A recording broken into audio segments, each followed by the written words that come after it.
Welcome to the Cosmic Connection. This is your place to explore the beauty and order of the cosmos. And your connection to it all. My name is Amanda Poole-Walsh, and I'm the founder of Astrology Hub. And I'm Rick Levine, your cosmic navigator. Now let's dive in. Let's do it.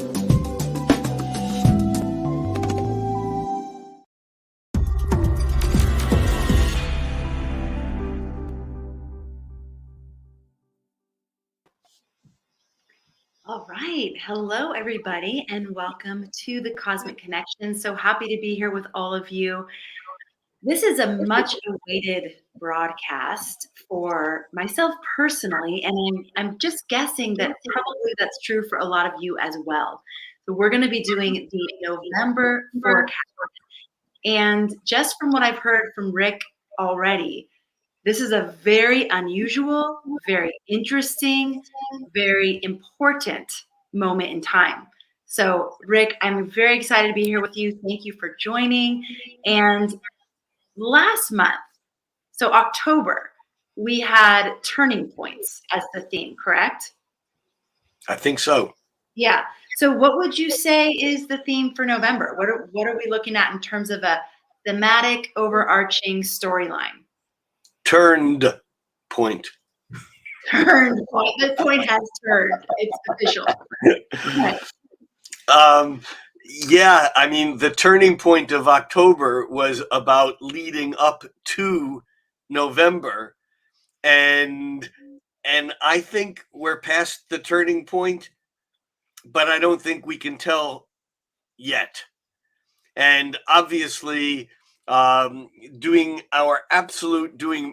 on my honor to do my absolute best to not fall into any sort of political rants. We cannot look at November without looking at the total lunar eclipse that's conjunct Uranus and partile conjunct Uranus and Mercury, the eclipsed moon conjunct Uranus and the sun conjunct Mercury, while they're both square Saturn. I mean, if I have this feeling that you could have gone to an astrologer with the charts of, let's say, 2021, 2, and 3 laid out and said, pick the singular most important date in this whole thing. And someone who was really paying attention would likely have picked November 8th without any regards to whether or not it just happened to be election day in the United States. And I think that therefore, as we're looking ahead to November, we're recording this actually on October 27, but when we're looking ahead to November, I think it's like in the olden days, the sailors on the clipper ships that, I bet you, where the hell is he going with this one? No, this is good. They were wind powered. And so there was no electricity or steam or nuclear power. And when they went around around over the equator and around either Africa, Cape Horn, to get from England, let's say, to India or back, or in the United States around Tierra del Fuego, Cape of Good Hope, and I think I have those capes right, and to get to San Francisco or to the Orient that way. In order to do that, the ships had to cross the equator. Now, that may not sound like a big deal, except in the northern and southern latitude, there are these things that are called the trade winds. And when the trade winds blow, they're pretty steady. And that's what allowed the clipper ships to do their trade between places in northern and southern latitudes. However, when they crossed the equator, they went through an area called the doldrums, sometimes referred to as the horse latitudes. And the saying down in the doldrums is basically because when the ships crossed the doldrums, the winds would stop blowing and they would be aimless, sometimes for days, weeks, even months, without being able to do anything but just float.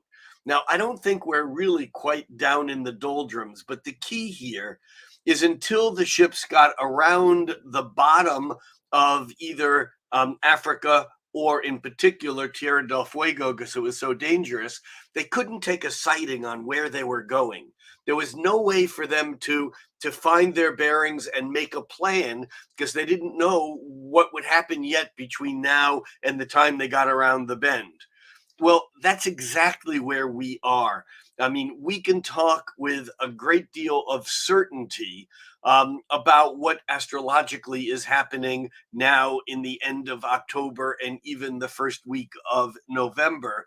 But as soon as we get past that eclipse, which again just happens to be election day in the United States, once we get past that, it's all up in the air depending upon what happens on that day. Now we can talk with certainty about some of that energy and what it means, and obviously that's where we'll go. But in a larger sense, that's kind of where we are. Does that make sense to you? It really does. So basically, what you're saying is that something so major or information or an event or an experience is bound to happen between now and November 7th. And so looking Well, forward to now, let's say between the end of November 7th and the beginning of November 9th. so that whole time That period, the 7th to the 9th. but it's the well, in particular, I'm saying it turned astrologically, what you're saying is true, but from an actual physical event standpoint, it's what happens in the United States on election day that is much greater than an election in the United States. It may be singularly the most significant election that's ever occurred in the United States, because it's not just about the midterm elections, and it's not just about the United States, because the global village of the United States has shrunk so small that eyes all over the world are looking at this as a bellwether, because there are similar events going on right now in England, in Argentina, in Brazil, in Venezuela, obviously in Russia, obviously in India, in China. It's like not an isolated event. It's just that we happen to be having an election on that day. On that day when the astrology is very auspicious in terms of it's definitely big astrology correlating with that actual event. And And I think your use of the word auspicious is correct. I think it's auspicious, but not necessarily propitious. I think I mm, have those words right. In other mm, words, it's an important event no matter what happens. And I think that because Uranus is involved, and we'll drill down on this a little more in a little bit, that because Uranus is involved so closely, so tightly, Uranus, as we know, we astrologers love to say that with Uranus, you have to predict the unpredictable.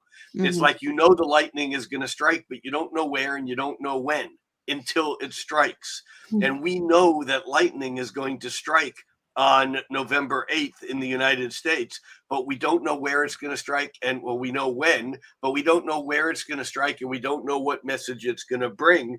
And again, I will do my best to remain in a politically neutral stance, even though most people probably would know better where I might stand. Regardless, the fact of the matter is, on one level, it doesn't matter whether this election is so close that no one can call it and it takes months to untangle it, or whether it's a Republican, quote unquote, red tidal wave, or a quote unquote blue Democratic tidal wave.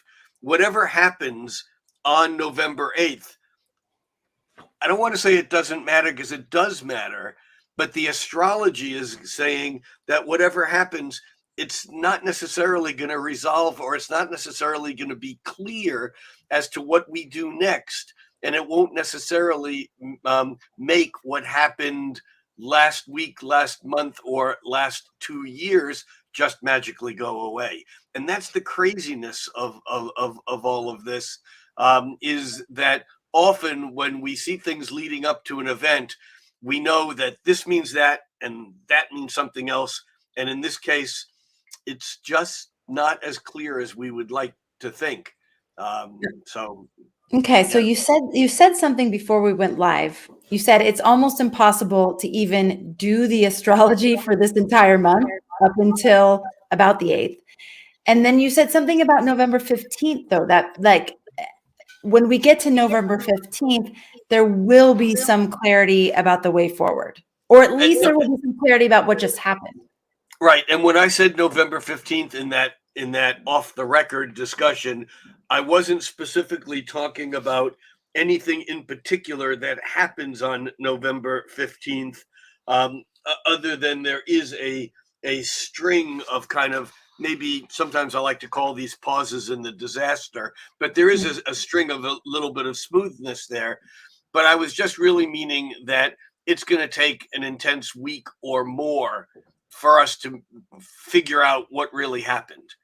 Even if there's an intense wave one way or another, and the crazy thing about this is that there are pundits, there are people who make their living trying to analyze this. And it's basically the most significant races are within what they call the margin of error, meaning that that it's too close to call. And even those people who are saying no, it's going to be absolutely, things are building this way, and then there are others who are saying no, it's absolutely building that way. It's kind of, what do you believe in, especially in this current environment where we're trained not necessarily to believe whatever we hear, because it depends on where we look that defines what we think is reality. And the realities are so divergent that in some way, we have people who are, running for major offices, governors, who have already been on the record saying it doesn't matter who wins, the election will be crooked, and I won't stand by the results of the election. So we're kind of setting ourselves up already for a bit of craziness, which is what the chart for November 8th really looks like. And maybe we could work our way there back up to the beginning of November and look at how all this unfolds. But I know I talked a little bit about this last month, and I've been talking about it so much all the time that it's basically, as far as I'm concerned, my only act these days. And that is going back to 2020. You and I had conversations about the Saturn square Uranus. Saturn, the planet of old authority, stability, structure, maintaining the status quo, squaring Uranus, the planet of change, revolution, progressiveness, breaking through, genius, but also instability. And that these two planets, I remember saying back in 2020, that they would square each other. When I said it, all astrologers were saying it's not something that, that I had, an edge on or anything. But we all knew that they squared each other 3 times in 2021, exact in February, May, I think, and then in December. And then that was done. At least they were no longer squared exactly. And yet for all of 2021, I've been talking about how in September, October, November, because of the retrograde motion, Saturn comes back within, or just about almost, to a half a degree of being square again. Partile meaning same degree. They're both in the same degree of 17, actually 18 degrees of Aquarius and Taurus. And as such, the impact of this conflict that has taken the world, and certainly the United States, by its whatever part of the body you want to imagine, that won't be over until that Saturn square Uranus begins to separate and doesn't come back to being close. Well, that's now, except they've reached their exact closeness. Well, they do in the last week of October and the first week of November. So we're right in that at the beginning of November of this being exact. But I think that most people, including myself, 2 years ago, who looked ahead, didn't realize that there was a total lunar eclipse on election day. Again, when we look at that total lunar eclipse, I'm not sure I've seen an eclipse that is um, quite this intense, because Mercury is exactly conjunct the sun. I mean, Mercury conjuncts the sun from Earth's point of view. Um, Mercury conjuncts the sun on November 8th at 8:42 a.m. and the eclipse is on November 8th, just 5 hours earlier at about 3 a.m. This is Pacific time, both Pacific time. And on top of that, the moon then conjoins Uranus, like right close, right in that mix. And then the sun opposes Uranus on November 8th, the following day. So we have this incredible polarity in this eclipse between Mercury and Scorpio, pointed perceptions that go deep, that are incisive, that cut beneath the apparent, what's going on the surface, Scorpio, and look at things with intense power and passion. That's one side of the equation, lined up with the sun. On the other side, we have the moon in Taurus, which is an exalted moon, meaning that the moon's favorite place outside of its home sign of Cancer is to be in Taurus, because Taurus gives the emotions stability, except it's lined up with Uranus. Uranus is the least stable of all the planets, which is why Uranus is the harbinger of change and the great awakening.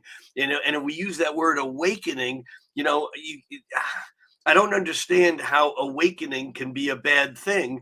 And yet we've turned this idea of being woke into a bad thing, as if it's dangerous or somehow contrary to our best life on Earth to see things as they are. So let's stay asleep. Well, Uranus conjoined the moon is not going to let us stay asleep.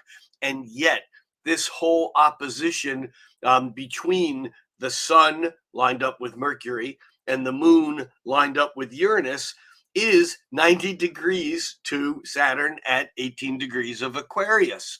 And, it's within, it's within the Saturn Uranus is within 2 degrees. But when you add in all the other planets and Venus in the mix also, not exactly conjunct the sun and Mercury at 16 Scorpio, but at 20 Scorpio, that also pulls in Saturn even more. And Saturn is the planet of I ain't gonna change. Saturn is the planet of this is your karma. This is what's going to happen. Deal with it. Saturn is the planet that I think most astrologers throughout the ages have feared, because because Saturn says what goes around comes around. You get what you deserve.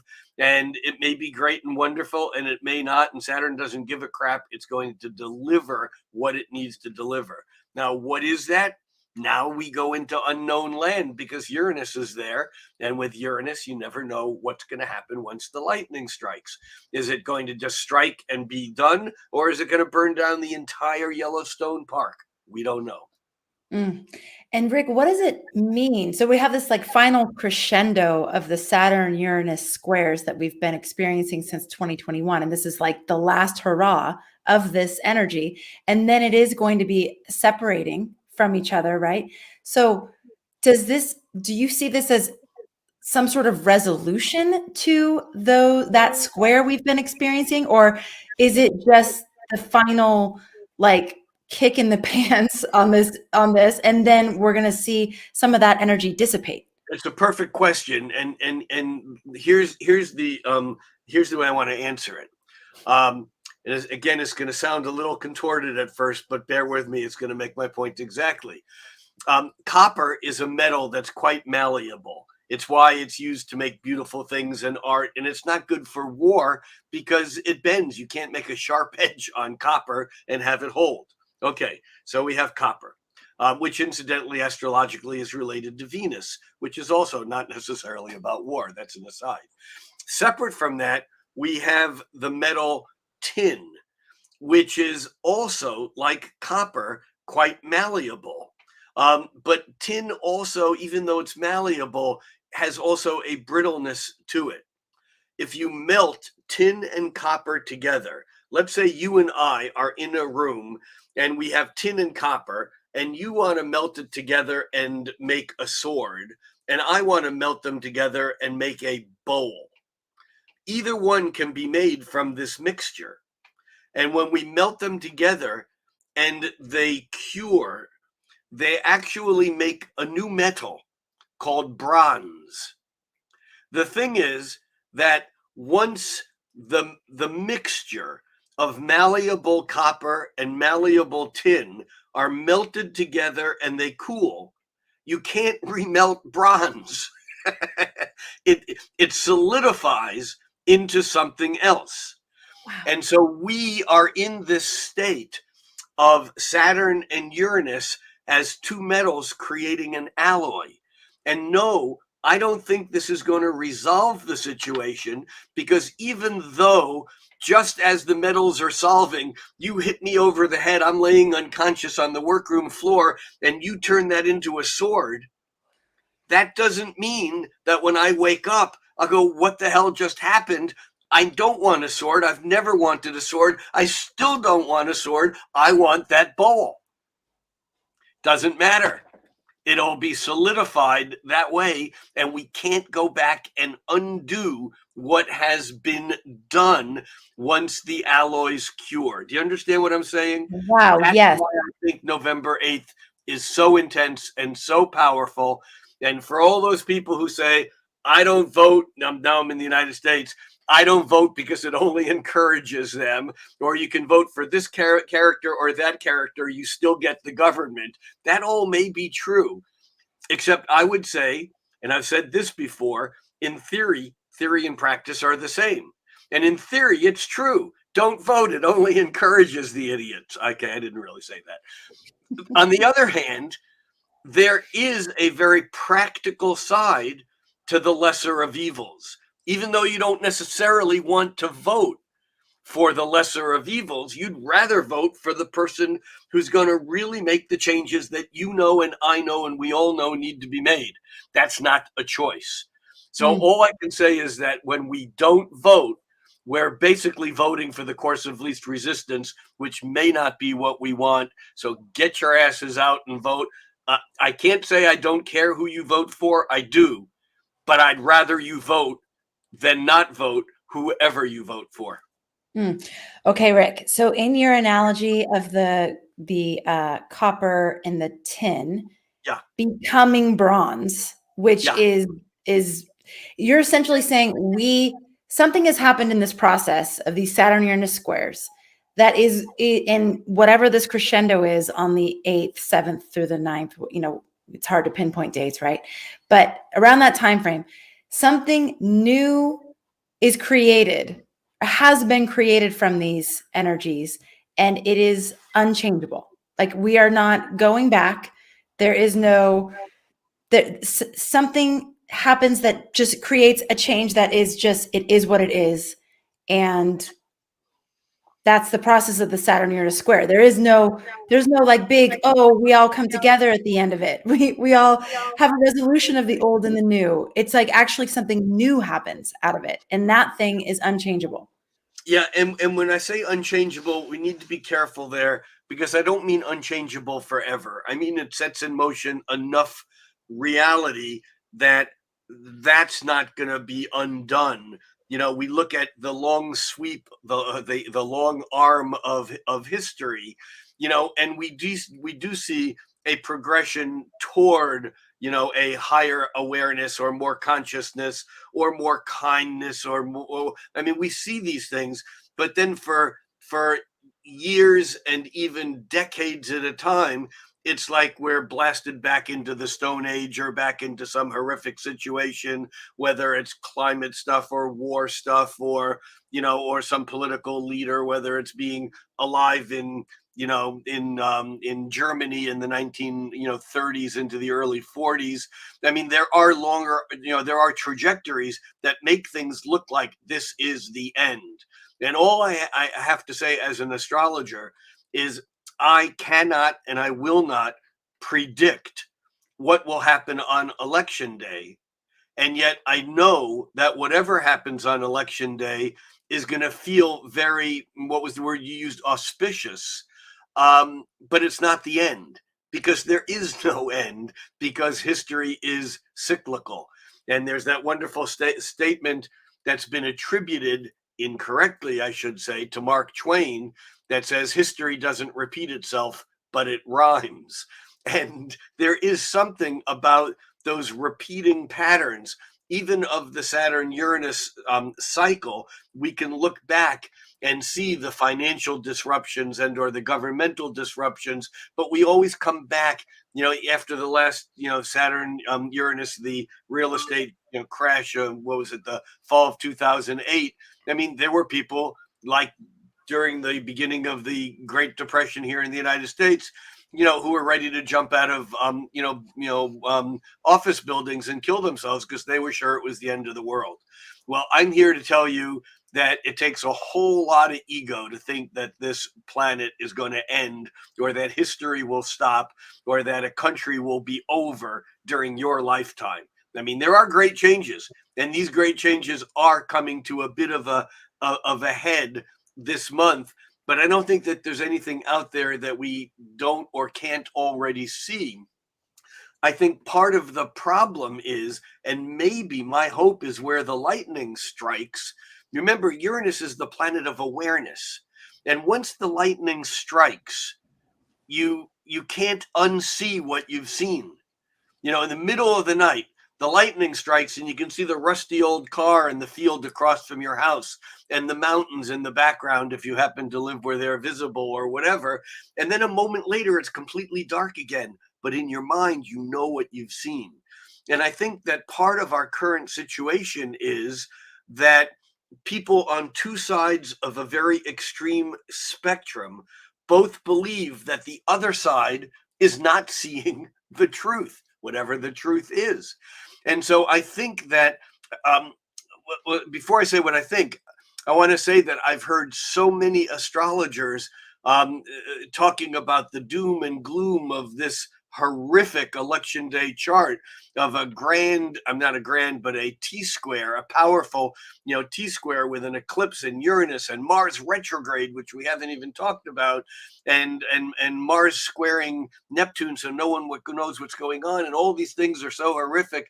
And I've heard people talk about, nuclear war and this and that, and the great disasters, and I've been asked, is that possible? And I say, yeah, it's possible, but so is alien intervention. It's possible. I mean, I would say one is as likely as the other. It's possible that I win the lottery. It's possible that a lot of things happen, but here's the astrological underpinning that I work with. And that is that the universe is not set in stone, that its plasticity, and I don't mean its artificialness, I mean its moldability, if you will, is inherent upon the consciousness of the people living within it. So if we all stand by and do nothing, the course of least resistance might take us in one direction. And so this eclipse, and I'm coming back to what I think about this eclipse, is I don't know that I've ever seen a moment encapsulated in a chart that has so much potential to change so much so fast. And that's where I'm going to stand with this. And I think the rest is up to us. Whew. Wow. You are not a astrologer that leans towards sensationalism.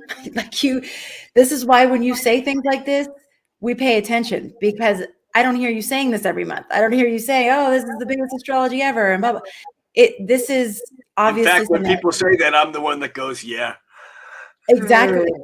Yeah. The only time I ever remember you speaking like this was before the Saturn-Pluto conjunction of 2020.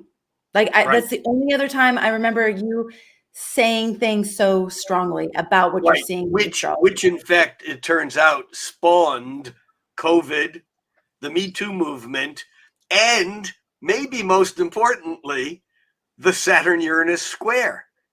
Right. The Saturn-Uranus square is a direct outcome of the Saturn-Pluto conjunction because Pluto and Uranus were square 7 times between 2010 and 2015. And that was the backdrop of the Occupy Wall Street and the Arab Spring and gay marriages legalized and recreational marijuana. And I mean, all these things that came out at the Uranus-Pluto square, which actually all go back to the Uranus-Pluto conjunction back in the mid-60s, when all these same things were like on the table and being birthed on some level. You know, the use of drugs, the rise, second wave of feminism, I mean, you know the list, I don't need to do it. But it's those things from the mid-60s that manifest at the opening square from Uranus to Pluto in 2010 to 2015, that then when Saturn comes through and kind of makes the alloy set, that's what Saturn's job is. Saturn's job is to crystallize. It's that set in stone stabilization, and Saturn comes through and crystallizes, and we forget. We think, wow, Saturn conjunct Pluto, that's a 3 times a century, a major event that was world wars and famines and pandemics, and that occurred on January 20th, January 12th. Well, wasn't it January 6th? Or No, I'm talking about a year before. I'm talking 2020, the Saturn-Pluto conjunction. Back in 2020, it was the day that COVID was announced by the Chinese. But that event has that corresponded with Martin Luther creating the entire Protestant Reformation, and its place in history is so profound that we all focused on that Saturn-Pluto thing, including me. But the real event was the Uranus-Pluto conjunction of the mid-60s that was squared from 2010 to 2015, that then in 2020, when Saturn comes around slowly, but almost like a sweep second hand because of how slowly Uranus and Pluto move, Saturn comes along and conjoins Pluto, but it's not done until it squares Uranus, because it's the Pluto-Uranus thing that's behind all of this. So what we're experiencing now is not just a once every decade and a half or two Saturn square Uranus. It's part of a very, very long-term wave of events that goes back to the mid-60s and the resistance of what happened then, back to the 2010 through 2015. Actually, I think, 2010 through 2015, when Uranus squared Pluto 7 times in its retrograde motion over those years. And so what we're experiencing now is Saturn's finally saying, I'm crystallizing this, I'm turning this molten mixture that looks like it could create a bowl or a sword. Maybe I've overused that metaphor now, but it's now reaching a point where it's beginning to cool. And through November, we're going to see that the mold has been there, and we're going to see which way this thing swings. Does that mean forever? No, because neither side of whatever issue you might pick politically, whether it's Brexit or whether it's the Kashmir, India and Pakistan fighting, and 500,000 or so people have died in that skirmish that we in the West seem to just not even know exists, or whatever it is, or whether it's issues of either governmental control of a human body, which in one way is represented as abortion, and as another way is represented as vaccines. It's not as clear as we would like to think it is, no matter what side we come down on, and that's the problem. The solution, though, is that something will resolve in this, in as much as we're going to have form to work with. How we work with that in the future becomes a separate issue. But that's the game that November is playing. And we haven't even really talked about the individual astrology other than how important this is, because by the end of November, and you see at the beginning of November, Uranus and Saturn are like within a half a degree. By the end of November, they're almost 4 degrees apart. That's how fast the energy kind of widens, and it never comes back to being close again, at least in this cycle. And at the same time, of course, in all of this, we have Mars having turned retrograde by November 1st. It actually is still direct as of today on October 27th, but it's not even moving from Earth's point of view. Even though technically Mars turns retrograde on October 30th, it's barely moved. It's barely moved a few degrees in an entire month. I mean, it's just barely moving now so slowly that it might as well be stationary, not retrograde yet. But by the end of November, Mars is at 18 and a half degrees of Uranus. At the beginning of November, on November 1st, Mars is at 25 and a half degrees. So Mars barely moves. I mean, it's moving retrograde, but it's barely moving at all. And so we have this whole thing into this mix of Mars being locked, and Mars is locked into a position that is square Neptune, and that Mars square Neptune was exact. It's one of these things that, because Mars moving through Gemini goes forward, at least it looks like it, backward, and then forward again, that Mars actually squared Uranus for the first time on October 11th. It was exact. But now that Mars, at least in November, is inching its way backwards, it squares Neptune for the second time on November 19th. And then it pulls all the way back. It turns direct the beginning of January. And it's not until mid-March that Mars squares Neptune the third and final time. And what that means is that in some way, there's this sense that we might not have full clarity over what's going on now until Mars moves direct past that third and final square of Neptune all the way in the middle of March. And if you think about it, what's happening is that people will be elected to office now. They take office in January, but it may take a few months for things to actually manifest from those people who take office in January of 2023. So that's the larger scheme of where we're at. Do you want to take us through the month, starting in the beginning of November and walk us through the most important aspects? Yeah. And someone in chat said beyond the veil. I was earlier thinking beyond the pale, but there's a wall. There's a wall. And that wall is a wall we don't go beyond. And as the lightning is striking now, people have to wake up. And we're resistant. I don't care what political spectrum you're looking at, we're resistant to see the potential of the reality of the other side of that spectrum. And again, I have very strong and fixed views, but the issue is really about finding a place where both Saturn and Uranus can exist side by side, because otherwise we'll do ourselves in. So let's come back to the beginning. Rick, Lori asked in the chat if Uranus always wins. I think that Uranus wins when it takes into consideration Saturn. In other words, by itself, Uranus is just a loose cannon and change, but change doesn't stabilize anything unless Saturn is involved.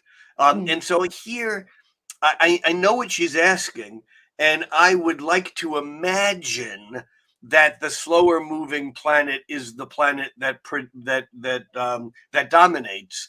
I would like to imagine that Uranus, is the planet here that dominates. But even there, it's hard to just do a one-to-one correspondence, because when you look at a someone who is so Saturnian, that they become an armed right wing white supremacist revolutionary, that in itself, oddly enough, becomes Uranian. It's tricky. So I think that we can't just assign comfortable labels, or labels that make us comfortable, saying this side Saturn, that side's Uranus, Uranus is going to win. It's an oversimplification, because I think that both planets have to find a way to communicate, and with a square, they are at maximum conflict. But that's what happens now as we move away from the square. It's like, okay, this is the reality we're working with. How are we going to take this to a next step? But it's a great question. I don't have an answer. I don't have the simple answer that this person is looking for. Let me say that. I mean, and it's even hard to say what's winning and what's losing. I mean, that it's sometimes you can't. It can seem like a win when it's actually a loss, and then who's winning and who's losing, and it's pretty complicated. Yes, I would totally agree with that. And I would like to, if I just say something here so I can pull something up. I just need a moment. Okay. Well, I'll read some things. Oh yes, actually, I do have a question, and maybe we can like dog ear this for later, because we've been talking. I'm ready, so I can hit your question. Right, we've been talking a lot about the collective changes and global changes, and focusing on sort of more the mundane astrology sort of perspective. But are people experiencing all these energies in their personal life too? And if so, is it in the same? Are people also in their personal lives going to be experiencing this intense crescendo of conflict and expect the unexpected and all of these things that we've been talking about? And the idea that we can't really make plans beyond this certain point in time because we don't know what the landscape's going to look like. Yes and yes. However, that doesn't stop us from making plans. Right. But I we mean, might have to change our plans. there's the theory, and then there's the in practice side of it. But no, what you're saying is very true. That that the environmental, external, and the personal and internal are one and the same. Mm-hmm. And the fact of the matter is, we all have Saturn and Uranus in our natal charts. What I was going to say before, when you were talking about things are not what they appear to be, was the brilliant lyrics that after 60 some odd years are just as magical today as they were when this Nobel laureate wrote them. And that was, come writers and critics who prophesize with your pen, and keep your eyes wide, the chance won't come again. And don't speak too soon, for the wheel's still in spin. There's no telling who that it's naming. The loser now will later to win, for the times they are a-changin'. And then it goes on, come senators, congressmen, please heed the call. Don't stand in the doorway. Don't block up the hall, for he that gets hurt will be he who has stalled. The battle outside raging will soon shake your windows and rattle your walls, for the times they are a-changin'. I'm going to go on only because this is so potent to this moment. Come mothers and fathers throughout the land, don't criticize what you can't understand. Your sons and your daughters are beyond your command. Your old road is rapidly aging. So get out of the new one if you can't lend your hand, for the times they are a-changin'. And here's the key to all of this. The line has been drawn, the curse it is cast. The slow one now will later be fast, as the present now will later be past, for the order is rapidly fading. And the first one now will later be last, for the times they are a-changin'. I mean, this is, Bob Dylan at his, maybe at one of his heights, but it's certainly a potent song. And the point is that things are moving so fast that people think they know what's going on, and I don't. Okay, Rick. Well, thank you for that. I mean, All right, that is the day by day, perfect. real quickly. Yeah, Some of the let's do the important day by things, day. Yeah. obviously, we can't stop on everything, but we open the month with a bunch of planets in Scorpio, with Mercury and the Sun and Venus in Scorpio, and of course, we also have the nodal axis these days in Taurus Scorpio, which is why it's the full moon in Taurus the Scorpio, that kicks off that whole election day, piece. But at the beginning of the month, on November 1st, 1 week before election day, the moon is moving through Aquarius. And so we have on November 1st, the moon squaring Saturn, also squaring the planets in Scorpio and in Taurus. And so November 1st is a bit of a tough day, I think. We may not have a lot of optimism. And I think that all the way through the 2nd, 3rd, 4th, there's a bunch of half squares and square and a halves that just, I think, make us relatively uncomfortable. By the 5th, the energy begins to change. And on the 5th, Venus opposes Uranus. Now, this is almost like a harbinger of the eclipse, because the eclipse is the Sun and Mercury opposing Uranus, and the moon there too. But it's like on the 5th, there's this, oh my God, we can really change it. Oh my God, things are going to shift. There's something new. There's something happening that's different. But on November 6th, Venus also, after it opposes Uranus, square Saturn. It's like, okay, let's get real. So there's this kind of, again, this back and forth that we're used to feeling. We've been feeling it for a year and a half now. Obviously, we don't need to go again through the eclipse, which occurs. Remember, the exact eclipse is at 6:02 a.m. Eastern. That's 3:02 Pacific time. But that the day opens with this eclipse, eclipsed moon conjuncting Uranus, basically saying no one knows what the hell's going on. Lightning is going to strike. How is it going to strike? I'll tell you afterwards. That's November 8th. But it's still not done, because by November 9th, the Sun is opposing Uranus, kind of coming into that same point. Then on November 9th, we also have Mercury squaring Saturn.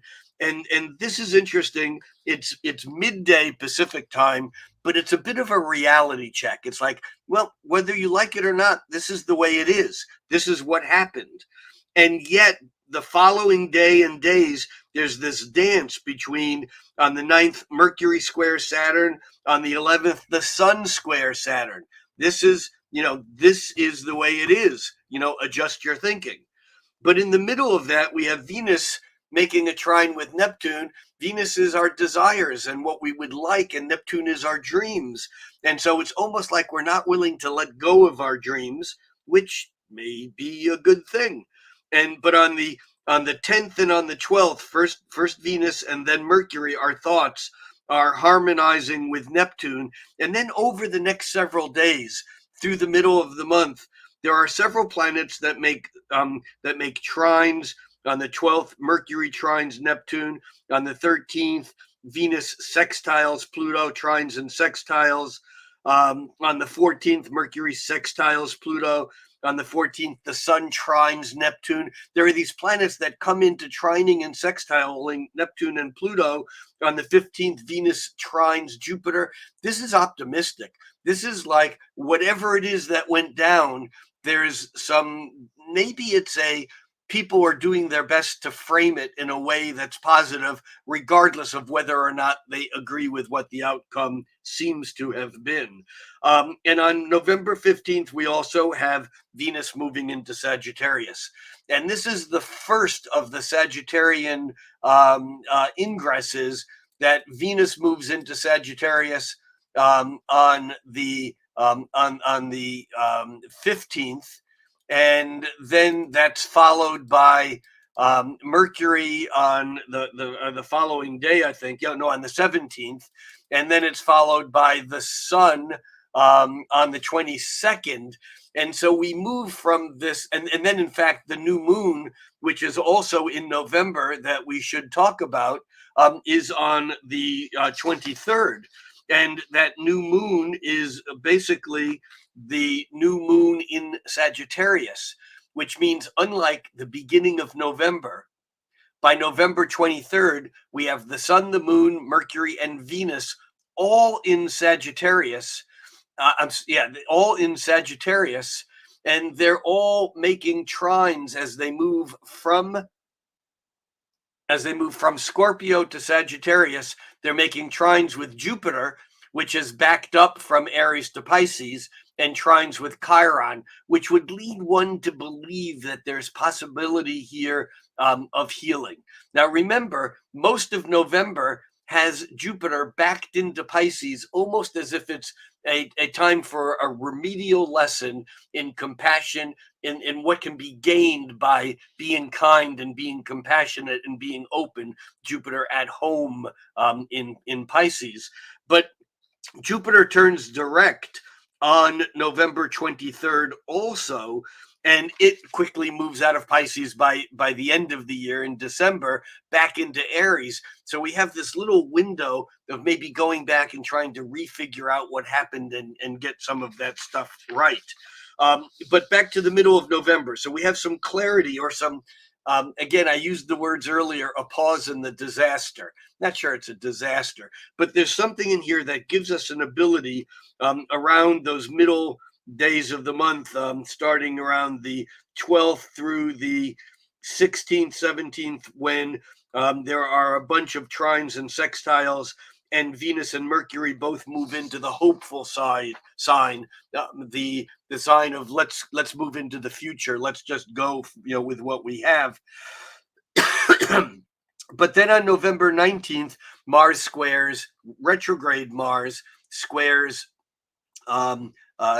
Neptune for the second of 3 times. Now, remember, that first time was on October 11th, and the third time won't be till March, but this is basically lack of clarity. And even though the 2 exact dates are October 11th and November 19th, Mars has barely moved in that whole period of time. We're like driving under the illusion of Neptune through this whole period of time.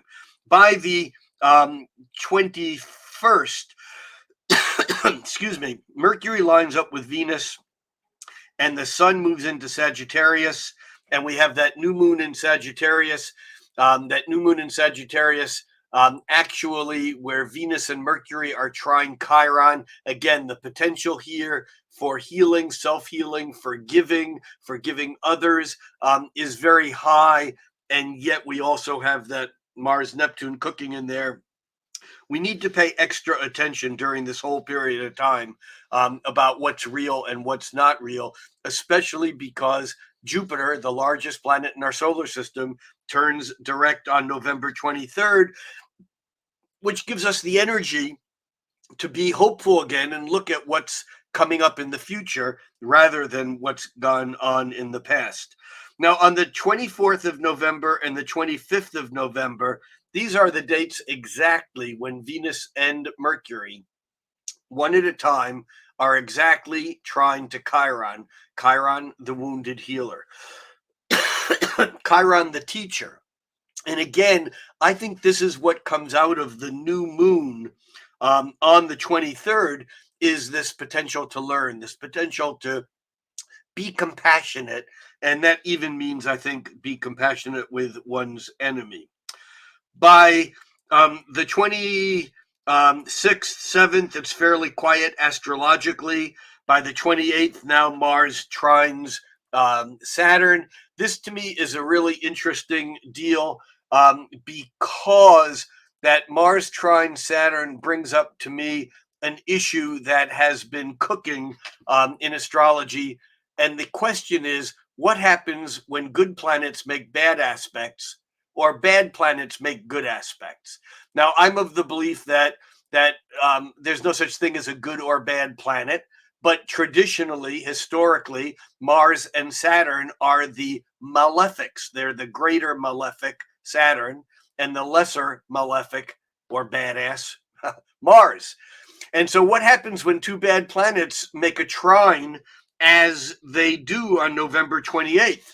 Well, there are traditionalists saying that this is not a good aspect because, when two bad people get together, who knows what kind of evil they can conjure up. I'm not convinced. We'll have to see. Time will tell. But on November 25th, when Mars trines Saturn, I believe this is a great day for organizing, for making things real, for putting our direction, Mars, into motion and making again, crystallizing, reaching goals, concretizing our efforts. That's November 28th. November 29th, we have Mercury opposing Mars.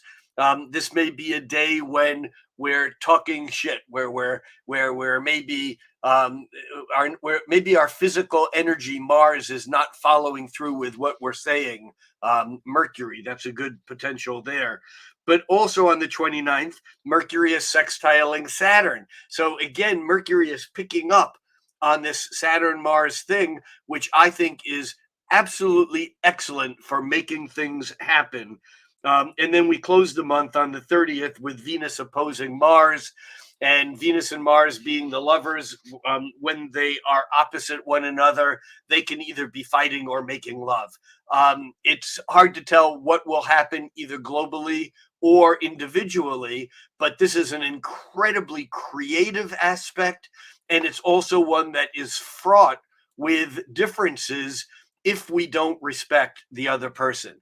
In other words, in a close relationship, if there is vulnerability, Venus, and love, Venus, then a little bit of sparring or fighting, Mars, can be a whole lot of fun, can be amazingly creative.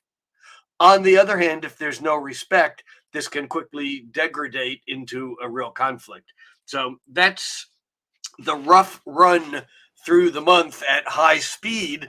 But again, I know this is unastrological, and I know people don't want to hear this. It's almost as if all of this is unimportant compared to what happens the first week and a half of the month, leading up to election day.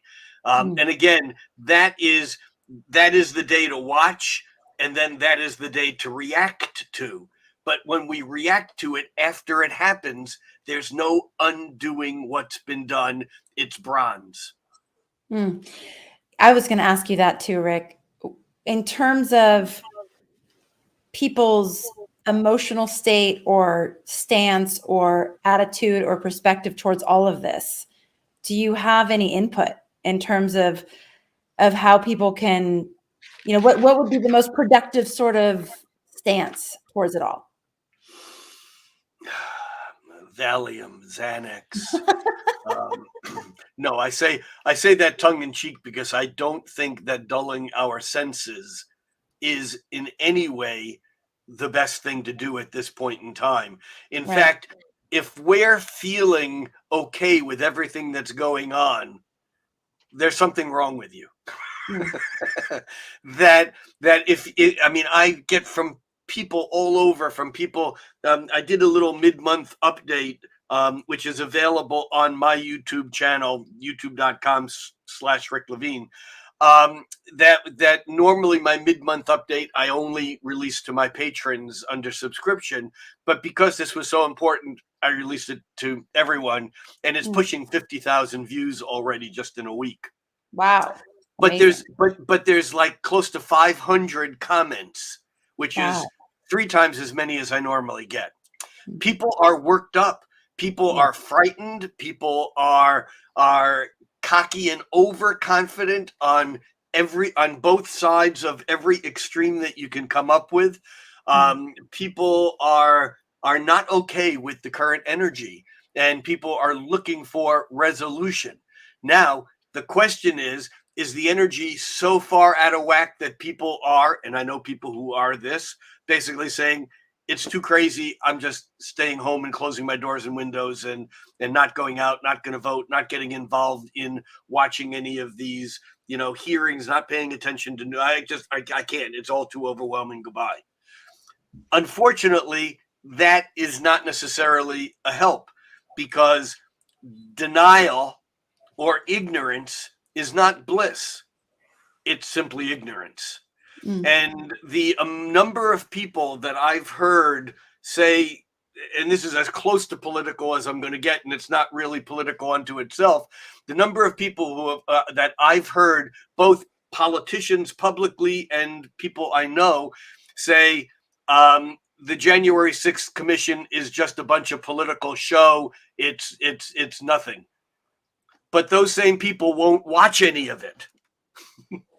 They, I asked them, or a reporter asked them, so have you been watching this? No, I wouldn't watch it. It's just buffoonery. It's just political grandstanding. They don't trust it. Yeah. Say again.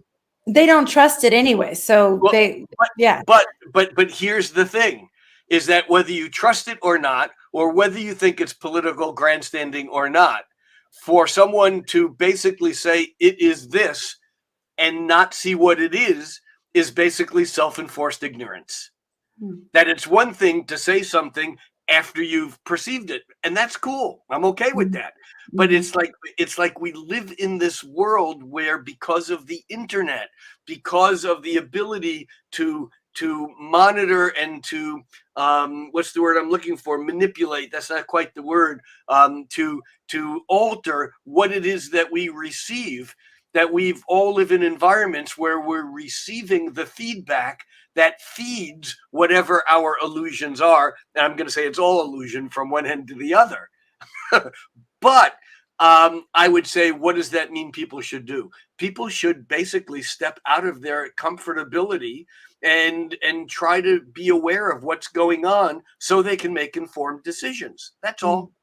And whatever you choose to make your decision of, I can't say I will agree with, but if it's informed, that's what makes this world go round. It's the history of arguing in the open about things that we disagree about, but we're no longer doing that. Instead, we're arguing about the intelligence of the other person or whatever. We're not basically talking about the issues. We somehow have gotten away from that. So, what do we do during this period of time? We basically do our best to learn what we can and to act with integrity on what we've learned, whether or not it means that our spouse or our employer or our boss will approve what we do. We do what we know we need to do is right. That's all I can say. It also seems like, for those that work with energy or prayer or meditation, whatever it is, that having a very active stance in that realm as well right now would probably be a good idea. So there's the physical things we can do, which is learning, educating, taking action. And then there's also the non-physical things that we can be doing simultaneously. As long as that, one caveat, as long as that doesn't involve spiritual bypassing. In other words, it's very easy to go into metaphysical, spiritual realms and say, on a spiritual level, everything is okay, which it is. But that doesn't change the level that we're living in right now. But yeah. All right. So, did you go with Around the Bend for the theme? Is that what you're saying the theme for November is? Either Around the Bend or a what the hell just happened, or a or the turning point has turned. Around the Bend works. Or it doesn't seem strong enough, though. How about Brave New World? Yeah, I think that's hopeful and helpful as we look. I wanted to reserve Brave New World for December. Oh, well, then we can't use it. We could use it twice, or we could make something else up. I think Around the Bend, or maybe it's Through the Eye of the Needle. Maybe that still doesn't. No, you're right. It doesn't quite have the level of gravity of heaviness that whatever it is that's going on. It's how about the Alfred Lord Tennyson poem? Into the Valley of Death charged the 400, the charge of the Light Brigade. That's what it is. Into the Valley of Death charged the Light Brigade? It charged the 400. It's about the Crimean War and troops being just basically thrown into their death. That was kind of meant as a tongue in cheek kind of like the maybe a Roman gladiator scene. I don't think this is all bad. I think it could be, but I think that more than anything, it's a very delicate balance, and it's like it's like the roulette wheel being spun, and it's either win, lose, or draw. We have to go on. Yeah. I mean, what I'm getting is it's not necessarily good or bad, but it's definitely important. It's definitely has a level of gravity to it. Yes. So yeah. All right. So You know what we the have opposite of the opposite of gravity is? Levity. no levity. Is that Yes. interesting? Yes. Ah, yeah. Ah, Okay. All right. So in terms of a summary, the biggest thing to circle on your calendar or note is this November 8th day, because we have Saturn and Uranus at the closest to the exact square that they're going to get in this series of Saturn Uranus squares that we've been experiencing since 2021. right. So And if they're we're going to be technical, they're not exactly at the closest that really happens the week before, but they're still within range of the closest. I just don't want people to come back and go, that's not true. Okay. Within range of the closest. We also have Mercury conjunct the sun. We have a lunar eclipse. We have the moon conjoining Uranus, and we have sun opposite Uranus. So this is just an incredible lineup of energies all crescendoing on the same day. Yeah. We have I liked what you said too. The universe isn't set in stone. Its moldability is inherent in our consciousness. So what I hear you saying over and over again too about voting is basically you're just asking people to participate, like to be a part of this, that your participation from a consciousness level, from a physical level, from all the different levels, it matters. And so, contributing what you can is important. You said that this eclipse moment encapsulates so much energy. Like this is encapsulating so much in one single day. And that Mars is barely moving through all of it. So all month it's squaring Neptune. There's this sense that we might not even have full clarity on everything that happens until March. So there's like this progression of clarity that emerges, but it really might not even be fully summed up and moving in a forward direction until March. Correct. In terms of going through the days, November 1st, tough day, not a lot of optimism. The 2nd, 3rd, and 4th are also uncomfortable. The 5th is like a harbinger of the eclipse to come, that there's this potentially a sense of hope, but then also this element of get real. Then we know what's the 7th, 8th, 9th is basically that whole eclipse energy, right, Rick? Like we can basically say the 7th, 8th, 9th for that. Yep. Yeah. The 12th, 13th, 14th, 15th, 16th, and 17th, there's a bunch of sextiles and trines happening. So this middle of the month might be more optimistic, an opportunity to frame the things that have happened positively. You said it's a little bit of like a pause in the disaster, but then you said, well, maybe it's not a disaster, but there's basically a pause there in the middle of the month, and a possibility of healing as well because of Chiron's involvement. You also said that there's a bunch of planets moving into Sagittarius, which also has a different kind of energy. This is where the possibility of healing came in. And that is the 15th, 17th, 22nd, 23rd. So as we move into the late mid of the month, we have all this movement into Sagittarius. And that during this also, Jupiter is in Pisces. So there's this element of compassion. But in that, on the 23rd, Jupiter is going to start moving direct, but it's still going to be in Pisces this whole entire time, right? Yes. All right. And this is sort of looking forward as well, is what you said. We have November 19th is that second retrograde Mars square Neptune. Again, a lack of clarity. We're driving under illusion. I really like how you said that. Pay attention to what's real and what isn't real. Although with that said, it might be really hard to decipher what's real and what isn't real. And then let's see, what else do we have? Towards the end of the month, I heard a lot about accomplishing goals and like getting things done and making things concrete. And so there's some more forward energy, more clarity as we get to the end of the month. And on the very last day, November 30th, Venus and Mars are opposing. This is a very creative energy. It's fraught with differences, but if we bring vulnerability and love to the party, then the sparring that can take place is fun and it is creative.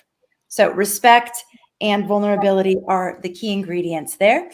And all this is happening from a global perspective all month, but you'll also be experiencing these types of intense energies in your personal life as well.